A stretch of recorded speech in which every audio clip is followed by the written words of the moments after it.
All right, all right. Thank you for joining us. So, this is our second part of our new episodes that we're doing, talking about Queens of the Trenches and just making sure that we are going live again, and then we'll get the show started.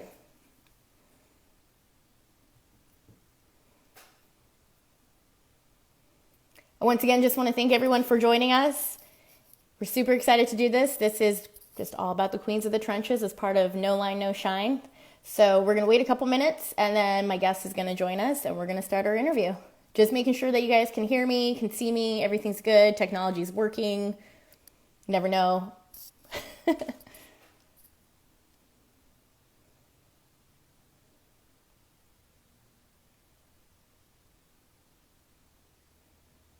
All right.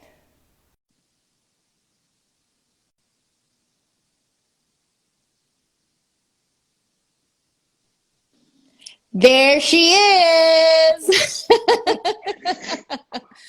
All right. So, thank you for joining us. This is part of our first kind of episodes that we're doing for Queens of the Trenches on No Line, No Shine. And I would love to introduce our guest today, who is affectionately known as Mac Truck, Mackenzzie Brooks, who plays for the Nighthawks. Mackenzzie, thank you so much for joining us. Super excited to have you here. Thank you for having me. I've been like stressing out about this all week, and I'm not even gonna lie. I had my sister and one of our teammates come over to my job so I can get my edges together because we had our conversation last night. I had to be cute, okay? Right? I can see the I had to lashes and the nails. I like see it. Lindsay, I had to be cute, girl. I love it. I love it. And let this be known for everyone out there just because, we play in the trenches doesn't mean that we don't have to like our lashes popping and our nails popping. Let's be honest. So, Thank you. Look, like I said, like most people that know me know, like I care about my hair, skin, and nails. Okay, I look. It's a thing. I have to be cute. If I'm gonna hurt you, I have to be cute. You know? I love it. You need that on a shirt. Be like, if I'm going to hurt you, I have to be cute though. Exactly. Look, and when I start making money off that shirt, I'm gonna give you a cut. Oh, okay. Perfect. I Perfect. got you, I'm good with girl. it. I'm good with it. Well, thank you so much for being here. I'm super excited for this interview. And, let's get into it. I know you had a game on Saturday. Can we kind of divulge on that just a little I bit? mean, yeah. Ooh. I mean, it pains me to talk about it, but that's what happens when you play the number one team in the league. And like I said, I have nothing negative to say about the Texas Elite Spartans. Like them girls are goals for me. Just like we talked about last night. You don't get to be the best in the league and continue that without having hard work and dedication, and that's essentially what sports and football, in general is about. If you don't have the heart and dedication, you're not going to go anywhere. Absolutely. Absolutely. And how long have you been playing for the Nighthawks now? Technically this will be my second season, because of COVID last year, kind of wiped out everybody's chances of doing anything. So, but yeah, this would be my second season in the WNFC and playing for the Nighthawks, and then this would be my 11th season playing total. Awesome, awesome. So a veteran to the football world and Yeah. all those kinds of things. Awesome. I can dig it. I can dig it. And so one of the questions that I asked on my last interview, and I know you and I talked about this, everyone talks about their pregame, what they want to eat, what they're excited for, yada, yada, yada. I want to know, what is your post-game go-to as far as food? After the game, you're showered, you're refreshed. What do you need to eat right away? Bar food. Got to be bar food, like wings, pizza, and tacos. Like if I can't feel myself gaining weight after I play the game, it's not worth it. That's awesome. That's awesome. And so you've been playing for 11 years now. What made you start playing football? Ooh, I was kind of an aggressive young lady growing up, so it was kind of like natural. I also grew up, playing backyard street football, siblings, cousins, neighborhood kids, friends, and then really I got into it. One of my childhood babysitters, her younger brother played for my high school at the time, and him and a couple of his friends had just got done running with their equipment on, and I'm like, oh, what's that? You use that when you play, when you play tackle. And one day I found a pair of shoulder pads sitting on my front porch, and I was just like, oh my God, that's so cool. And then like my dad tried to like tell me I couldn't play, and then I just looked at him like we're really gonna do this right now? Like, come on. Like, I beat up boys for fun, okay? I like, and then, he was all just like, oh, daddy's little girl. And then he realized who he was like actually dealing with. Like, I was one of those girls who could run into a tree off her bike and wipe her knee off, dust her shoulder off, and walk, go back and do it again until I get it right. So, then he figured out like I was, actually serious about it, and I wasn't just doing it, to be with the boys or, whatever the case was. So that's when he really was just like, okay, I see this. Like, I guess I'll give it a shot. I kind of was just like, you don't have a choice. Nice. I love it. And then we talked a little bit about sports that you've played in the past. There's an interesting one that I would love for you to highlight, though. I really would. And you already know which one it is. So why don't you go ahead and tell the world? Oh, boy. All right. So, I play four sports. I play football, I play softball. I'm a national record holding power lifter 2 times over. Nice. And I kickbox and take MMA. But aside from all of that, because those are kind of like normalized sports for either gender, but I actually grew up a world champion junior figure skater.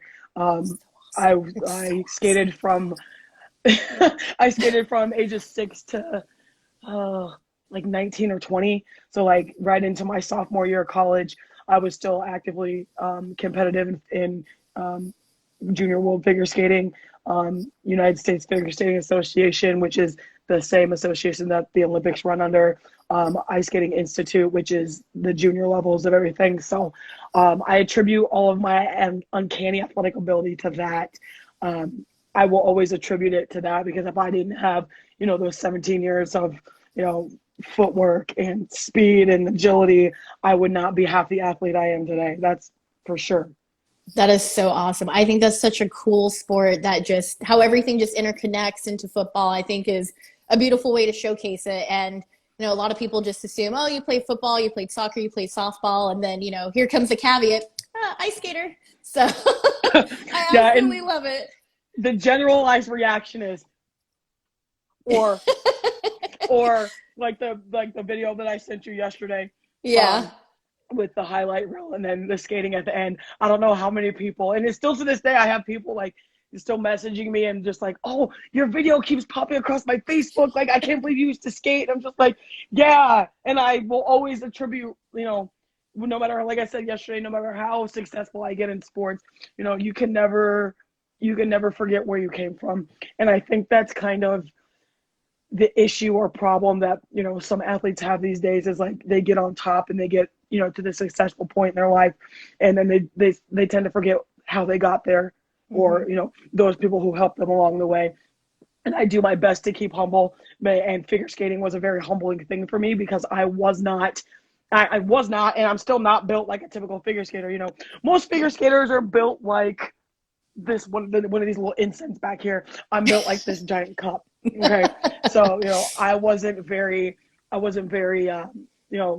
graceful. I was always known for my power, always known for how much floor I could cover. It was never like the typical things you would see or, hear a figure skater doing rather. That's awesome. I think that's so cool. And so you take all the sports that you've done in the past and you attribute it to being on the field, being out there with your teammates. How does that feel to when you put on those pads? How does that feel when you get out there on the first snap and, your first tackle? How does all that feel? Well, 90% of the time, bones are cracking and backs are popping and necks are being tossed. Then, I'm just like, I really feel like I'm too old to be doing this anymore. But like normally it's after like the first 2 or 3 plays right after kickoff. I'm like, okay, now we're here, now we're awake, now we're getting it together. Wake up, Matt. I'm one of those, like, I like to also, I'm real bad at, it's not really a bad thing, but like I like to talk to other players like across from me, not even just for like mental warfare, just because sometimes random things just be popping in my head. I'll be like, man, I'm hungry. Or like sometimes like, you know, bodily functions don't exactly control themselves. So like sometimes when I get hit, I burp all the time. And people think it's funny. I'm like, it's not funny. It just happened. Like I don't do it on purpose. It just, I can't help it. You know? So yeah, most of the time after the first tackle for me, I'm just like, I still have 3/4 of this. Oh, okay. I just be like, man, I'll be tired. I'll be like, I'm too old. Just, you know, I'm just be coming with all kinds of crazy excuses. And then I'll just be like, oh yeah, no, I still love this. You know? Awesome. I love that. So then, on the theme of bones cracking and bodies popping, let's say I give you $1 million, and any type of rehab that you want to do, freezing cryo chambers, float tanks, whatever it is, what would you spend that $1 million on for body rehab, massage? What would it be for? Well, to be honest, I'd probably create my own rehab, like chamber, like home chamber facility thing. Like, gotta Nice. have the cryo, thero gun, infrared sauna. I really, really, really want a pair of the Normatec boots. Oh my gosh. Nice. So Normatec, if you're watching, Secret hi, shout my name out to is them. Mac. Secret shout out to Normatec. Hook my girl up. Hook my girl Hey, up. hey, because them, like I said yesterday, you know, them things make me feel like I could stand on stage with Tina Turner and Whitney Houston and just roll on the river for hours. Okay, you know, I just be like, girl, yes, like I could go again. And it'd be quick. So I'd be like, man, that was like the quickest 15 minutes ever or whatever. And I'd be like, dang, I don't want to get out of them, but okay, I guess. Right? And then let's say I give you $1 million to improve the league, change things in the league for your team. What would you do with that $1 million in that way?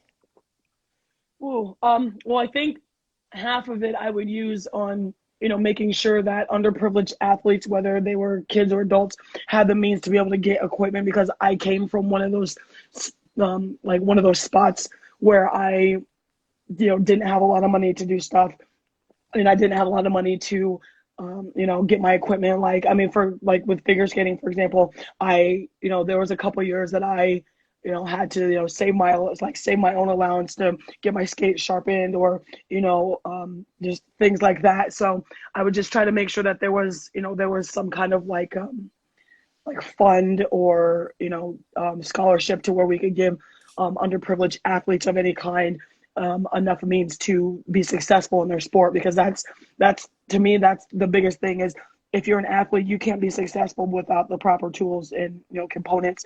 So some sports require lots of equipment, some sports require very little equipment, but even with that, no matter how big, you know, how much equipment or how little the quantity of equipment and things you need, it still costs money. Mhm. Even at a very high level, you know, whether it be WNFC, WFA, NFL, it's still at a higher level. You still need to have the equipment to be successful, and sometimes you just don't, and that's Definitely. rough.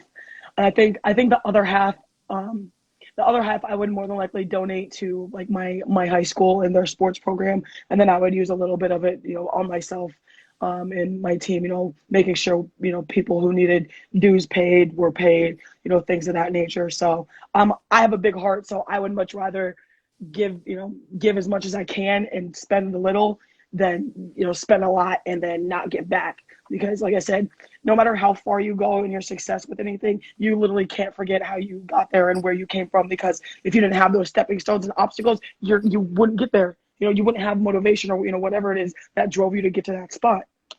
Absolutely. I love it. And you really talked about something that I kind of want to hit on as far as having the tools that you need to be able to excel. And sometimes the tools aren't just the equipment, but sometimes they're the people in our life. Who are some people that you have that are mentors, that are always in your corner, that have motivated you from ice skating to football to powerlifting to Man, all the things that no, you you do, know, girl. I like, you know, kind of like I said last night, I'm for the most part with like 90% of my life, I'm pretty private. So I'm kind of like leery, but I don't even care, you know, really about any, not gonna say that I don't care, but I don't care what people think, essentially. Hmm. With that being said, I have to attribute the fact that my wonderful significant other, Sarah, who I love dearly, my wife, I love her. She has put up with me for 10 plus years, and sometimes I wonder why she still puts up with me in my crazy obsession of sports and always having to be active and moving around. But you know, if it wasn't for her, if it wasn't for my mom, my late father, my late younger brother, all my older siblings, cousins, like, and some people in, in the league, especially, I wouldn't be where I am today. So I think people need to take a step back sometimes and realize, like, like I said, without all these components, you wouldn't be able to do what you're doing, or you wouldn't be able to, be as successful as you are. So, for me, it's always about, I'm always making sure that, I'm doing enough here at home or at work, or, whatever the case may be, to be able to go and play and go to practice and, do everything like that. And so, and kind of like I said yesterday, there's a couple people in the league, and one of them who I just played against on Saturday. Oh man, like, I was so, kind of like I told you yesterday, like, I was on, there's somebody on Facebook who does like weekly matchups for women's football, and he tagged myself and another Texas Elite player whose name I can't remember, and Destiny Yarbrough. Destiny Yarbrough is one of my idols, period. That girl works as hard, and if not harder than I do, and is super successful, and that's exactly how I'm trying to be. So I attribute most of my current, affirmations and vibes and positivity to Destiny, and one of my best friends, Nancy Javelle Major. She has taught me 99% of what I know. So like I said, I'm just thankful that people put up with me and support me. And, like, 90% of the time I'm either whining because I'm hurting or whining because I'm not doing something. So people, those people in my life, that I named especially, have just been a very vital, very, very vital piece in my getting to where I am and me ending up on here. So, and I would definitely attribute a lot of that to my mother as well. I am my mother's child. However, her and I are very, like, polar opposites. I'm very, like, outgoing and, like, yeah, pain. Like, I'm like a masochist, and she's, like, calm and sweet and cute and, like, like, girly. And I'm like, Mom, no, I can't. Like, I'm not your beau child as much as you wanted me to be. That wasn't a thing. Like, even when I skated, I wasn't very graceful. I was very, like, get out of my way. Like, you're on my ice. Like, why? Like, I used to intimidate the hell out of hockey players. Hockey players, Oh, I bet, used to hate me. Like, don't put holes in my ice. Like, get out of my way. Like, I was very much that person. So that is awesome. That is awesome. And so now, I know we talked about last night that you commute back and forth. Like, I commute 8 minutes to work. Can we talk about your commute, though, for a second, for the love of the game? Please tell the people where you commute to and from, though.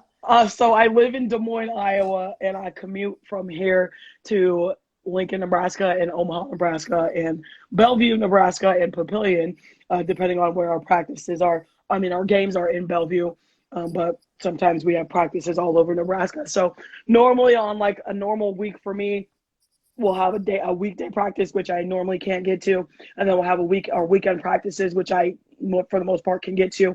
I drive from Des Moines to the center of Nebraska to, a little bit further in, and sometimes closer to Iowa into Nebraska. So it really it's a back and forth commute, like, circle over here in Mackland. I love it. I love it. So in Mackland, obviously the love of the game is what really motivates you. What would you say for that next generation that's coming up that sees you and is like, she looks just like me. Like, she's girly, but she's kicking ass and she's doing all these things. Like, what would you say to the next generation of young football players that are coming up? It's not going to be easy. It is not going to be easy, no matter what avenue you're taking. And I'm at this point, I'm specifically talking to the young female players, because this is a female casting, and I am a female and you're a female, and I played for a female team and league, but sports in general is not, shouldn't be genderized, regardless of anatomy, any of that. But like I said, you're gonna have to stay dedicated. You're gonna have to go through some things. Football isn't all physical. It's like 80% mental and probably 40% physical. If you if you have enough dedication and you really, really want it, you'll go out there and get after it. There's not going to be any excuses. Football doesn't care about how hurt you are. Football doesn't care about, what you're going through. Whatever you have going on, leave it at home. Bring your A game on the field every time, and just keep it rolling. Absolutely. You can't be letting stuff get in your way. And I'm really bad at like suppressing how I feel, and I just be like, I just want to hit something, or I just like get out of my way. But like I very much have a temper, but through football, it's helped me control my temper, and it's helped me, grow into the young adult woman that I am. So, like I said, I would say, and just generally speaking, I would literally say, if you want it bad enough, you'll do it correctly. If you want it bad enough, you'll go after it. Like I said, football don't care about how bad you're hurt. Football don't care about, what test you failed before you got to practice. Okay. Football don't care about 90% of that. Football cares about the dedication that you put in while you're here.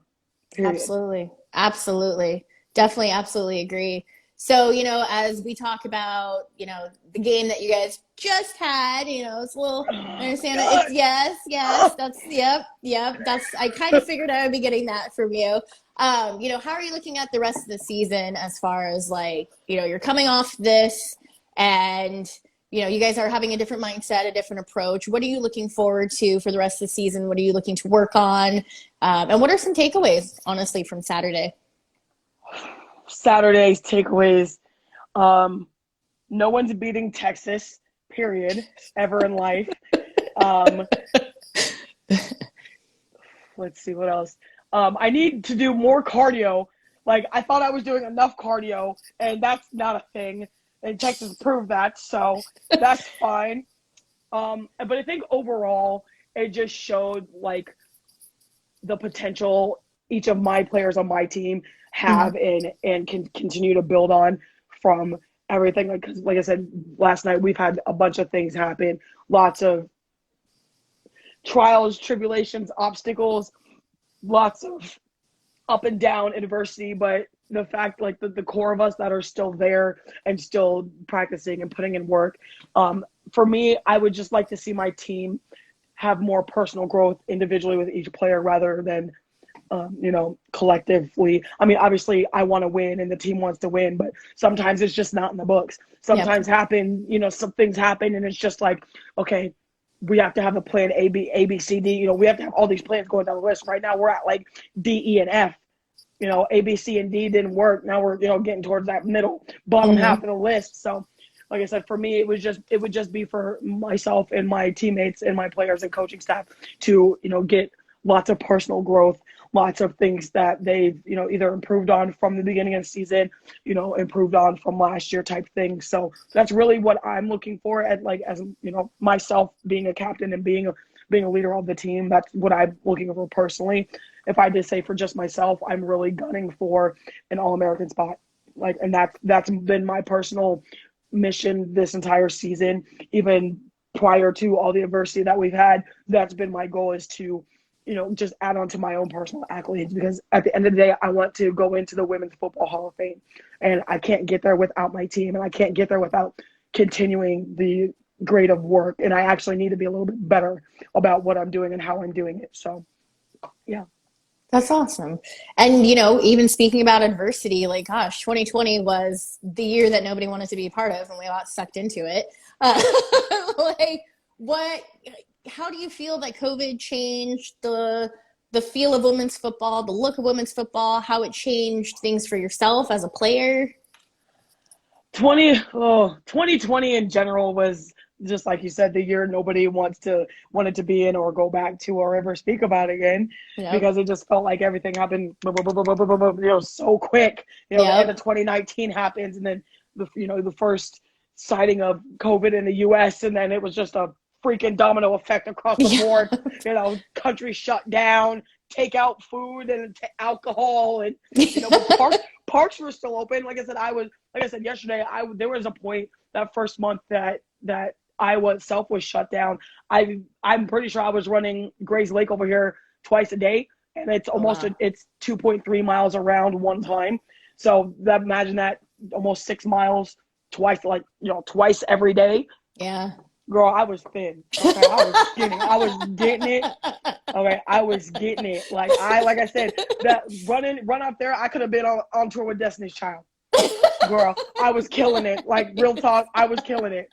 And I think as far as the overall look of women's football, I think it forced people, like with the shutdown of 2020 and like sport, like almost the entire end of sports, mind you, 2020, I think it forced people to do research, and it forced people to be like, okay, like this is a thing, like women's tackle football broadcasted live, like it's a real thing. It's not, and this is not throwing shade at any other league that isn't tackle, if you know what I mean. But that's just like, people were forced to do their own research. People were forced to be like, okay, like WNFC, WFA, the other leagues that I can't think of right now, it forced people to do their own research. It forced people to find something to do. And like I said, I can only speak for the WNFC as a whole because I'm a member and player of the WNFC. The WNFC had constant contact, constantly. Like, I did a bunch of stuff. Some of my teammates did a bunch of stuff. In fact, last year I did an interview with Megan Duhamel, who is one half of the Canadian Olympic pairs championship skating team. And I was geeking out for that as much as I was geeking out for this, because I'm like, oh my God, like, she's an Olympian. I want to be an Olympian, except not happening in figure skating because I look like a giant truck with feet and shoulders. I was like her and I were just talking about like our experiences with skating, and like they put that out there. I think our video was like total 2 hours long, and then they cut it up and did all that fancy editing, whatever. But yeah, that was probably one of like the highlights of 2020, with always having constant content from the WNFC and other leagues. So it forced people to be like, oh, this is a thing. Like, yeah, it's a thing. Wake up. It's been a thing. And it will be a thing. Exactly. Yep. So I know we kind of talked about, you talked about that interview just now and kind of some of the people that you kind of have fangirled out about. Who are some people who play in the league, who have played in the league, that you just have that fangirl moment that you're like, oh my gosh, if I meat that person, like that's it. Definitely Destiny. That was for sure. Like, when I met her 2 years ago at the All-Stars for the WFA, I was like, oh my God, she's right there. Like, I was like, ah! I was freaking out. And Holly Custis. Oh my God. Holly is she's such a BA woman. Like, she is. I don't want to cuss. Shout out to Holly. Hi, Holly. I'll send her this later. I haven't seen Holly for years. That's my girl. Oh man. And her and I actually co-host on a podcast that actually just ended like 5 minutes ago. So her and I co-host on the Gridiron Blitz podcast with Oscar Lopez. So I've gotten to know her through the years, and like I've seen her come up. Like I've been following her even before I was on the podcast, and now she's forced to talk to me. But yeah, I would definitely say Holly for sure, Destiny for sure, and OJ Jenkins for sure. Like I said, OJ got me through a really rough spot last year. And like I'm almost to tears thinking about it, because I'm just like, I was so jazzed and so excited and like been grinding like hard. Like, I was posting every time I was running. I was posting every time I was at the gym. I was at the gym 2-3 times a day. I mean, I also work at a gym, so that's kind of cheating. But I was constantly sharing my progress, keeping myself accountable, and then bombshell, and we're not having a season. I'm like, oh, like you just deflated all 4 of my tires and my muffler, man. Like, I was just like very upset. But OJ, Holly, Destiny, those 3 really stick out to me right now. So I just like, I want to, like, when I get, not saying that they're old, but they are older than I am. Yeah. When I get older and more, developed into my game and my stick as a player, I want to be like a solid mix of those 3. That would be awesome. The most BA person on earth. I love it. And, since we're here and we're talking about awesome people, any shout outs that you want to give to folks in your team, mentors, Wow. stuff like that? Destiny, I'm never ever gonna try to run after you again. Give me like 25 more pounds, I might be able to keep up with you. Really, just honestly, everybody that supported me, everybody that puts up with me, everybody that has to be like, oh my God, she's on live. What is she talking about now? I'm very thankful for the amount of support and, the amount of just positivity and positive vibes I get from people. You're always gonna have those negative, those negative thoughts and people. I don't have time for that. I always tell people, if you're not on the Mack truck train, get out of the way. Either you're with me or you're against me. If you're against me, I feel sorry for you. And that's not being cocky, and that's not being, that I'm very confident in what I do, except for Saturday. Okay, we're just gonna throw Saturday out the window, but I'm very confident in myself and what I can do as an athlete. It doesn't matter what sport, and I may suck at the sport at first, but I'm gonna get better. Believe that. And like I said, I've been playing this game for over a decade now. I'm still getting better. I'm not even 30 years old yet. That's the scary part. Okay, I'm 29. I'll be 30 in this coming January, and I'm just now tapping into the crazy part of my athletic ability. People are like, oh, your prime is 20s. No, your prime is when your body tells you your prime is. Exactly. Legitimately. So I don't want to hear nobody talking about you're not going to play. And I'm going to play until my body tells me I can't do it. Or until my wife tells me she's sick of it.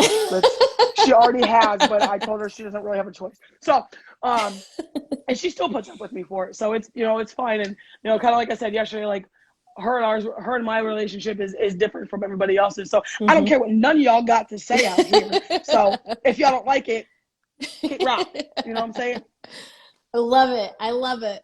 Well, thank you so much for taking the time to be a part of this interview. Thank you for letting me interview you. And I know we had a great discussion on the phone last night, so I was super excited for this. My face hurts from talking to you. You are a joy and an enigma and a passionate person. And obviously, I'm super excited to see how the rest of the season goes for you guys. I will definitely be watching. So no more Saturdays. No more Saturdays. Yeah, look, you and I both. Okay, I'm also gonna say this to all my Nighthawks, because I know y'all are watching. And if you're not watching, you're gonna see this later. I love y'all. We still have a whole rest of the season to get through. Keep your heads up. I'm doing my best to do it. Get in the gym, do the stuff that we're good at doing, which is being focused and keeping the heart going. Also, I blame Carol Baskins for every single loss in my life. Okay, it's her fault. Carol Baskins did this to me. Okay, it's fine. Oh, awesome. Well, thank you so much, Mackenzzie, or otherwise known as Mack Truck, but to me, you're just Mackenzzie. Love it. Love it. Truck all day. Have a wonderful rest of your season. Have a safe season. Stay healthy. And I can't wait to follow up with you again to see how the rest of the season goes. Thank you for having me on. I'm beaming. I was like, oh, this is gonna be great. I was talking about it all day at work. I'm about to be interviewed. I'm almost cool. Thank you guys for, reaching out to me and wanting to interview me. So, and I feel like I've done something right for y'all to want to interview me. So I'm just like, I'm cool. Look at me. You are cool, girl. You are cool. Look, I'm about to go get my nails filled on Friday, and I'm gonna have you pick my color. So perfect. Watch your inbox, girl. That sounds great. Thank you, Mackenzzie. We'll touch base later throughout the season. Bye, everybody. Have a good night. All right. Well, thank you once again for everyone joining us for Queens of the Trenches. Just kind of, seeing all the rest of the players out there. Everyone talks football, and everyone usually talks about the quarterback or the tight ends, but the linemen never really get that much love, and the line women also never really get that much love. So thank you for joining us, and we can't wait to do it again. Have a good one.